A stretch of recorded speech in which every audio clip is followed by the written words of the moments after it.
بسم اللہ الرحمن الرحیم۔ السلام علیکم۔ عمران خان کہتے تھے کہ مریم نواز میری ٹیم کی 12ویں کھلاڑی ہے۔ جب بھی ہمیں کسی مشکل کا سامنا کرنا پڑتا ہے تو مریم نواز اسی وقت کوئی ایسا بلنڈر کر دیتی ہے جس سے پاکستان تحریک انصاف دوبارہ سے کھڑی ہو جاتی ہے۔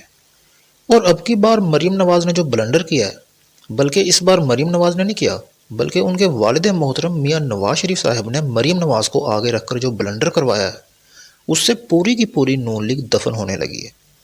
ویسے تو نون لیگ کی خواہش تھی کہ پی ٹی آئی کے اندر بغاوت کروا دی جائے، جس سے پاکستان تحریک انصاف ٹوٹ پھوٹ جائے، اس کے دو ٹوٹے ہو جائیں، پر جو کام یہ نون لیگ والے پی ٹی آئی کے ساتھ کروانا چاہتے تھے وہی کام ان کے اپنے ساتھ ہو گیا ہے۔ ویڈیو کو آگے بڑھانے سے پہلے میری آپ سے گزارش ہے کہ میرے چینل کو ضرور سبسکرائب کریں اور بیل کے آئیکن کو بھی لازمی پریس کریں تاکہ آنے والی تمام لیٹسٹ اپڈیٹ آپ کو ملتی رہے۔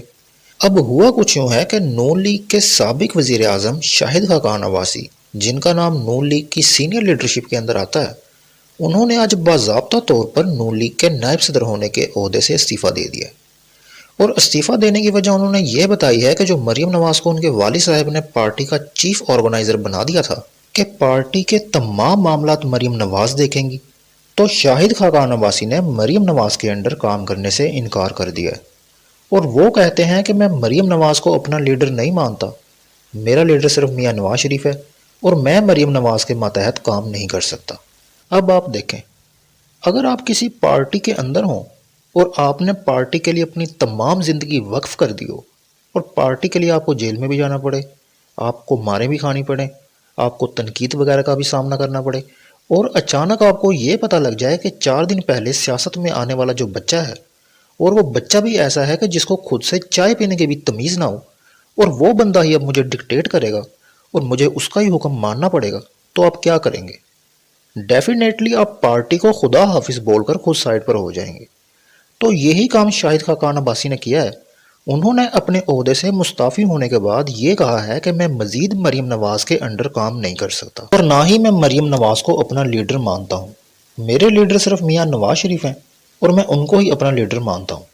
اور ساتھ انہوں نے یہ کہا ہے کہ اس کے لیے میں پارٹی بھی چھوڑ سکتا ہوں، یہ میری ایک ذاتی رائے بھی ہو سکتی ہے، جیسے اس سے پہلے چودھری نثار نے بھی نون لیگ سے علیحدگی اختیار کر لی تھی۔ اور ساتھ وہ کہتے ہیں کہ میں مسلم لیگ نون کا ورکر ہونے سے پہلے ایک پاکستانی بھی ہوں اور مجھے پاکستانی عوام کے مسائل کے بارے میں بھی دیکھنا ہے اور مجھے عوام کے اندر بھی جانا ہے۔ اور ساتھ وہ فواد چودھری کے حق میں بھی بول پڑے ہیں۔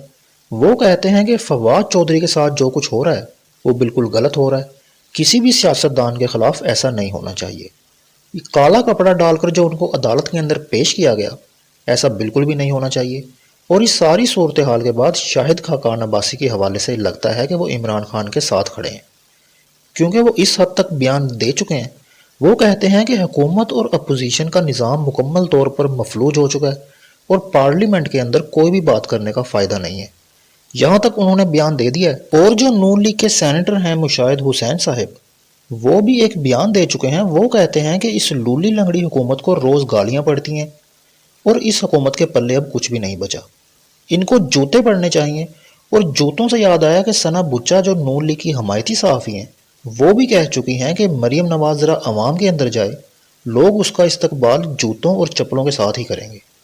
اور یہ نون لیگ کے اپنے بندے ہیں، اور اگر یہ لوگ ایسی باتیں کر رہے ہیں تو آپ اندازہ لگا لیں کہ نون لیگ آپ کو کہاں پہ کھڑی نظر آ رہی ہے۔ اور خواجہ سعد رفیق بھی کہہ رہے ہیں کہ ہم نے پارٹی کے لیے اتنی زیادہ قربانیاں دی ہیں، اتنی تنقید برداشت کی ہے، اور اب ہم مریم نواز کے پیچھے ہاتھ باندھ کر کھڑے نہیں ہو سکتے۔ یعنی سب کو مسئلہ صرف مریم نواز سے ہے، نہ پارٹی سے کوئی مسئلہ ہے اور نہ ہی پارٹی کی پالیسی سے کوئی مسئلہ ہے، کیونکہ یہ تو ایک عام سی بات ہے کہ آپ کبھی بھی اپنے جونیئر کے آگے ہاتھ باندھ کر کھڑے نہیں ہو سکتے، چاہے وہ جتنا مرضی امیر باپ کا بیٹا یا بیٹی ہو، پر آپ ایسے بندے کو کبھی بھی اپنا لیڈر نہیں مان سکتے۔ اور یہ تمام نون لیگ کے لوگ جو آج بغاوت پر اتر آئے ہیں، یہ بہت سلجھے ہوئے اور سمجھدار لوگ ہیں۔ یہ کوئی رانا ثناء اللہ جیسے لوگ نہیں ہیں کہ جس کو کوئی فرق نہیں پڑتا کہ میں کس کا حکم مان رہا ہوں اور کس کا نہیں مان رہا، یا میں جس کا حکم مان رہا ہوں وہ بندہ یا بندی اس قابل بھی ہے کہ میں اس کا حکم مانوں۔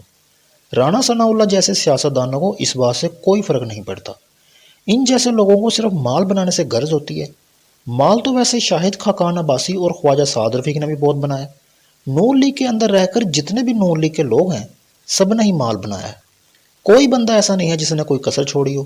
کیونکہ جب مال بنانے کی بات آتی ہے تو یہ سب اکٹھے ہو جاتے ہیں، پھر ان کو کوئی فرق نہیں پڑتا کہ ہمیں کس کے انڈر کام کرنا پڑ رہا ہے اور کس کے نہیں۔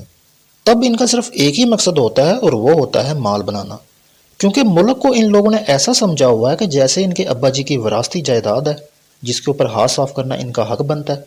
اور جب بات آتی ہے اپنی عزت نفس کی تو ان کو لگتا ہے کہ یہ میری لیڈر نہیں ہے، مجھے اس کے نیچے کام نہیں کرنا، یہ میری توہین ہے، اور اس کے لیے اگر مجھے پارٹی بھی چھوڑنی پڑی تو میں چھوڑ دوں گا۔ پر مال بناتے وقت ان کو یہ یاد نہیں آتا کہ یہ ملک بھی ہمارا ہے جس کو ہم اس بے دردی سے لوٹ رہے ہیں۔ تب ان لوگوں کو اپنی عزت نفس کا کوئی خیال نہیں آتا۔ اگر آپ کو میری نیوز اچھی لگی تو میرے چینل کو ضرور سبسکرائب کریں، لائک اینڈ شیئر بھی کریں، اور کومنٹ سیکشن کے اندر اپنی رائے کا اظہار بھی ضرور کریں۔